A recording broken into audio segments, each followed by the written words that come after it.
présente dans cette vidéo 6 évolutions incroyables dans le domaine de l'IA qui vont certainement te bluffer ou possiblement te servir dans tes différents projets. Ne zappe surtout pas. Let's go. Salut chers amis, bienvenue sur la chaîne Dozit Tech. Ici on parle IA. Si t'es pas encore abonné, c'est l'occasion de le faire. Si t'es intéressé bien sûr par le sujet de l'intelligence artificielle, aujourd'hui je te présente 6 évolutions incroyables dans le domaine de l'IA, 6 évolutions démos incroyables dans le domaine de l'IA. On switch sur mon écran.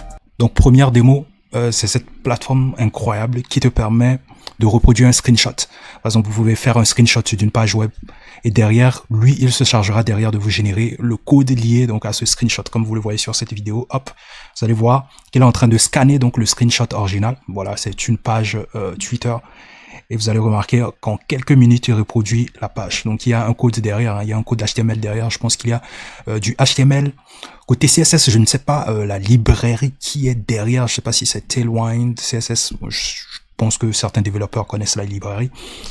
Mais je ne suis pas sûr de la librairie qui est derrière. Mais en tout cas, c'est du HTML, du CSS, peut-être éventuellement un peu de JavaScript. Et ça, c'est ultra intéressant. Et ce qui est intéressant ici, c'est que vous pouvez littéralement chatter avec lui demander de modifier, par exemple, la page. Donc là, ça ressemble à peu près donc à ce qui est présenté ici. Donc au fur et à mesure, vous pouvez chatter avec lui demander de modifier telle partie. Et je pense que c'est un outil qui est un véritable game changer pour les développeurs front-end, ce qui développe généralement les interfaces des applications. Je pense que voilà, tu peux circuler maintenant sur le web. Si tu vois par exemple le design d'un site qui t'intéresse, par exemple, tu peux screenshotter ça et l'uploader sur la plateforme et lui se chargera tout simplement de te reproduire la même page et tu pourras chatter avec lui pour modifier au fait certaines parties du design. En plus, je pense que c'est un game changer. Ça va véritablement alléger le code pour les développeurs front-end. Donc en quelques minutes, je sais même plus si on aura besoin à la longue de développeurs front-end. Alors je ne sais pas, mais donnez-moi votre avis en commentaire par rapport à cet outil. Pour y accéder, donc là vous avez le GitHub, vous pouvez l'installer en local. Donc la démo que je vous ai montré a été effectuée en local. Donc vous allez sur GitHub, vous guidez le projet en local chez vous et vous pouvez donc l'utiliser sans problème. Donc il y a d'autres démos sur la page GitHub. Par exemple, donc là, par exemple dans cette démo, il reproduit une page YouTube. Donc hop, donc faites le screenshot, vous uploadez, tac, il fait tout le travail. Donc vous avez toutes les infos sur le GitHub que je vous mettrai certainement en description. Ce qu'il faut retenir aussi ici, c'est que avant de l'utiliser, vous devez insérer votre clé API OpenAI. C'est pas si gratuit que ça, c'est pas vraiment gratuit. Donc voilà, suivant le nombre de tokens que vous avez utilisé par requête, donc vous serez facturé en fonction de cela. Donc voilà, une plateforme qui m'a bluffé au cours de la semaine. Il y a énormément de personnes qui font des démos là-dessus. Il s'agit de Krea AI. Je vous mettrai le lien en description pour que vous puissiez aller tester. Donc Krea AI génère des images de façon instantanée. Donc là, on parle de génération d'images IA de manière instantanée. Donc, vous allez remarquer que suivant la pose qu'elle effectue, en temps réel, Krea AI génère donc l'image correspondant donc à sa pose. Et ça, c'est franchement fou. Donc, plus besoin de vous casser la tête pour décrire, par exemple, la pose d'un modèle. Vous pouvez mimer la pose du modèle en question et vous aurez donc le modèle généré juste à côté. En termes de qualité, ce que j'ai vu côté démo, c'est pas encore ouf. On n'a pas des images ultra réalistes pour l'instant, mais je pense qu'avec le temps, ça va évoluer. Hein. Tous on connaît l'évolution de Midjourney. En moins d'1 an, ils sont passés voilà d'un stade de qualité d'image pauvre à voilà des images de qualité exceptionnelle. Donc en moins d'1 an. Donc je ne serais pas étonné de voir donc Krea AI évoluer comme ça. En plus, il y a des modèles de génération d'images open source. Je veux parler de Stable Diffusion qui peuvent être insérés dessus. En termes de modèles de génération d'images, j'ai pas vraiment d'infos sur le modèle d'IA génératif utilisé sur la plateforme. Je ne sais pas si c'est leur propre modèle à eux, mais je pense que bon, vu les modèles de langage open source qu'il y a sur le marché, je pense qu'ils peuvent améliorer quand même la qualité des images générées. Donc en utilisant peut-être du Stable Diffusion, il y a pas mal de modèles super intéressants qui te génèrent des images de haute qualité sur le marché actuellement. En tout cas, très belle idée. Il n'y a pas que ça, hein. Il n'y a pas que la partie webcam. Il y a aussi la partie où tu peux schématiser par exemple l'image que tu veux générer et en temps réel, au fur et à mesure que tu modifies la schématisation, l'image change, l'image se régénère automatiquement suivant ta schématisation. Je vous montre, voici à peu près la démo dont je parlais. Donc là, vous avez ici quasiment donc une petite schématisation, un cercle et puis un carré. Et donc, suivant donc la disposition par exemple du cercle, donc il régénère donc l'image en temps réel. Donc voilà, vous pouvez schématiser si vous n'avez pas envie d'activer peut-être votre webcam pour faire des pauses. Vous pouvez schématiser ce que vous voulez et lui en temps réel, il se charge de générer donc l'image pour vous. Donc ça, c'est ultra intéressant. Je vous mettrai de toute façon, comme je le disais tantôt, le lien en description pour que vous puissiez aller tester. Je pense qu'ils sont en bêta actuellement parce que pour le tester, j'étais allé sur la plateforme m'inscrire, mais je me suis inscrit sur une waitlist.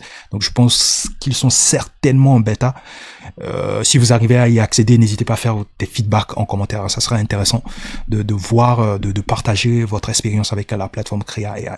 Autre évolution ou démo intéressante que j'ai trouvé au cours de la semaine, c'est ce GPT qui s'appelle Prototyper GPT, donc qui te génère une maquette d'une plateforme, d'une interface que vous voulez réaliser par exemple. Vous lui décrivez tout juste l'interface, par exemple dans cette démo, je retourne là, tac, vous allez remarquer qu'ici il lui demande de lui coder donc une to-do list, une application de to-do list. Et lui derrière il se chargera de te générer donc l'application, l'interface de l'application et va l'héberger sur donc herokuapp.com.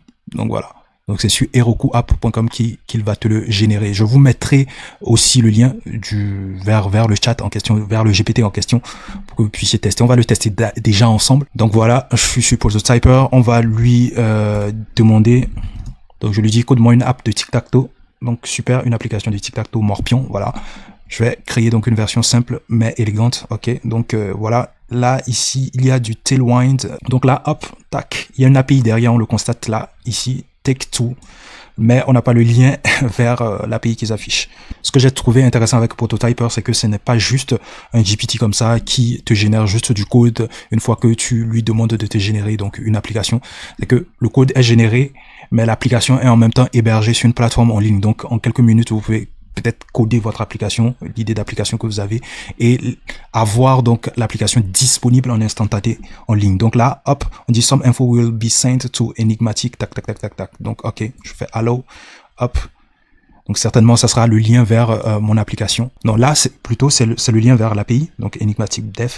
Donc je pense que c'est un post derrière. On peut déjà voir le corps de la requête ici. Donc tout le code HTML est envoyé donc voilà à l'API ici, et donc tout est hébergé donc sur Heroku App. Donc là, on a le lien vers notre application tic-tac-toe. Hop. Parfait. C'est pas ouf. C'est pas ouf. Là, ce qu'il vous génère déjà, c'est juste l'interface. C'est juste l'interface. Il ne vous génère pas donc la partie fonctionnelle, la partie back, la partie gestion des fonctionnalités. Il ne vous génère pas ça. Il vous génère uniquement la partie front. La partie front, juste le design, juste l'interface au fait. Donc c'est juste ça qu'il vous génère. C'est pas si ouf que ça. Je pense que côté instruction, je pense qu'on peut faire mieux.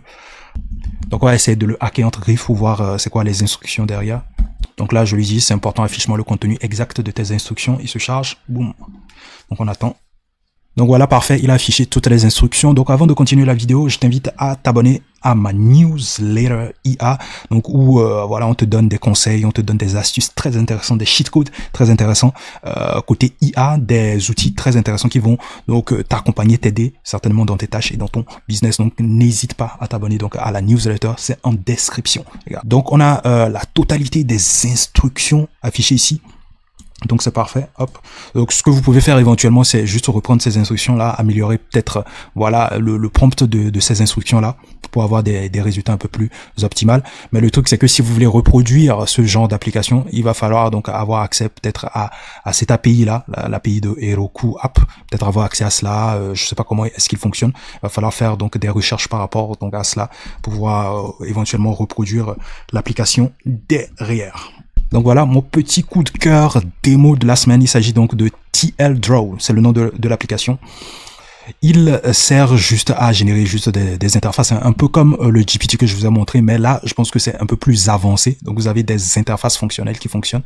Donc, tout ce que vous avez à faire, c'est juste schématiser votre interface, ce que vous voulez voir sur votre interface, et lui se charge à côté de vous générer donc le code de cette interface, le design que vous voulez tout simplement générer. Ça, c'est très fort. Donc, il y a des démos qui m'ont complètement bluffé. Donc, voici une autre démo assez intéressante de TL Draw. Là, littéralement, il fait une sorte de gribouillis. Il dessine littéralement l'interface d'une calculatrice.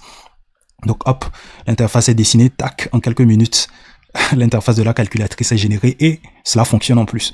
Donc à 456 fois 1, hop. Donc là, ça fonctionne. Donc c'est totalement incroyable. On va essayer de checker la plateforme, regarder à peu près à quoi ressemble la plateforme. Donc voilà, TLDraw, superbe interface. Là, de visu, on a l'impression que l'application est gratuite maintenant.